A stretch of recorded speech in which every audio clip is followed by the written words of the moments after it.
Ano ang rabies at gaano ito kadelikado sa tao? Ang rabies ay malalang sakit, ito ay dahil sa mikrobyo. Ang rabies ay karaniwang sakit ng mga hayop.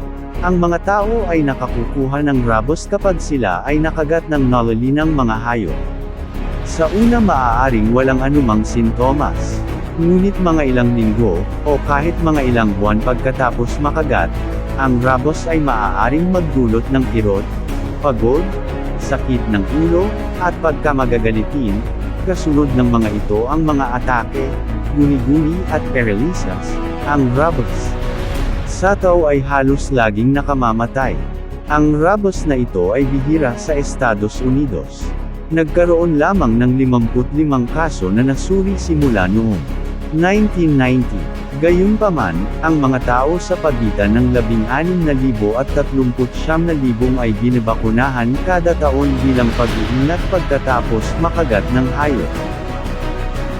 Ang bakuna sa rabies ay inibibigay sa mga tao na mataas ang peligro sa rabies upang protektahan sila kung sila ay makagat. Makapipigil din ito sa sakit kapag ito ay ibinigay sa tao pagkatapos na sila ay makagat. Ang bakuna sa rabies ay nagmula sa pinatay ng mikrobyo ng rabies. Ano ang senyales ng asong may rabies? 1. Matamlay o agresibo. 2. Sinisira o pinakagat ang basahan, tsinelas o anumang bagay na kanilang makakagat. 7. 3. Hindi ang paglilawat. 4. Natatakot na sa liwanag. Hakbang kapag ikaw na ay nakagat ng asong mag-rabies. 1. Hugasan agad ang sugat na may sabon at tubig na patuloy ang agos. 2. Pairan ng anumang gamot pang sugat gaya ng betadine. 3.